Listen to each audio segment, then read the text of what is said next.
माँ की ममता। एक छोटे से कस्बे में समीर नाम का एक लड़का रहता था। बचपन में ही पिता की मृत्यु हो जाने के कारण परिवार की आर्थिक स्थिति बड़ी दयनीय थी। समीर की माँ कुछ पढ़ी लिखी जरूर थी, लेकिन उतनी पढ़ाई से नौकरी कहाँ मिलने वाली थी। घर घर बर्तन मांजकर और सिलाई बुनाई का काम करके किसी तरह वो अपने बच्चे को पढ़ा लिखा रही थी। समीर स्वभाव से थोड़ा शर्मीला था और वो अक्सर चुपचाप बैठा रहता था। एक दिन जब वो स्कूल से लौटा तो उसके हाथ में एक लिफाफा था। उसने माँ को लिफाफा पकड़ाते हुए कहा, माँ, मास्टर साहब ने तुम्हारे लिए ये चिट्ठी भेजी है, जरा देखो तो इसमें क्या लिखा है।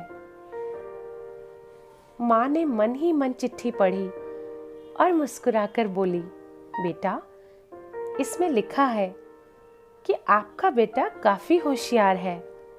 इस स्कूल के बाकी बच्चों की तुलना में इसका दिमाग बहुत तेज है और हमारे पास इसे पढ़ाने लायक शिक्षक नहीं है। इसीलिए कल से आप इसे किसी और स्कूल में भेजें। यह बात सुनकर समीर को स्कूल न जा सकने का दुख तो हुआ, पर साथ ही साथ उसका मन आत्मविश्वास से भर गया कि वह कुछ खास है और उसकी बुद्धि तीव्र है।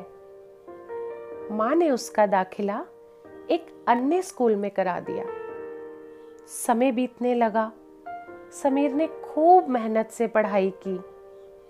आगे चलकर उसने सिविल सर्विसेज परीक्षा भी पास की और समीर आईएएस ऑफिसर बन गया।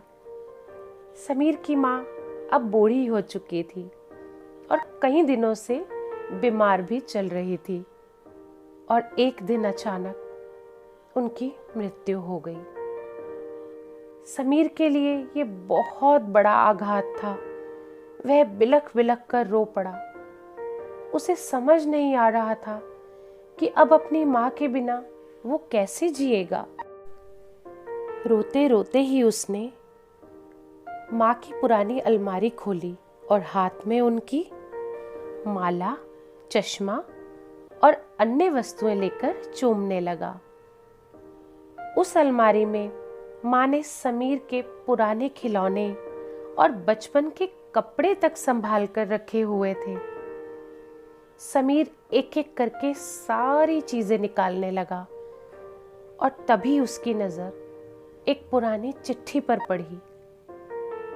दरअसल ये वही चिट्ठी थी जो मास्टर साहब ने उसे 18 साल पहले दी थी। नम आंखों से समीर उसे पढ़ने लगा। आदरणीय अभिभावक,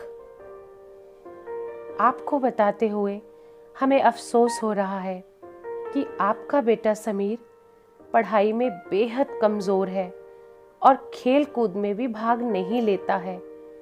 जान पड़ता है कि उम्र के हिसाब से समीर की बुद्धि विकसित नहीं हो पाई है, अतः हम इसे अपने विद्यालय में पढ़ाने में असमर्थ हैं।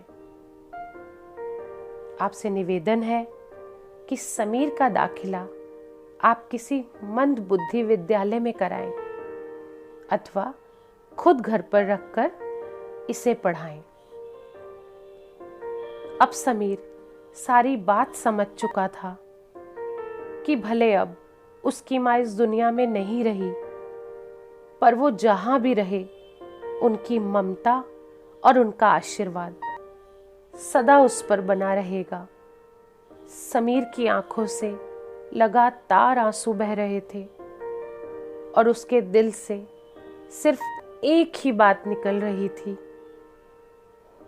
कि भगवान सभी जगह नहीं हो सकते, इसीलिए उसने माएँ बनाई। इसी तरह की और प्रेरणादायक कहानियाँ सुनने के लिए इस चैनल को सब्सक्राइब करें। धन्यवाद।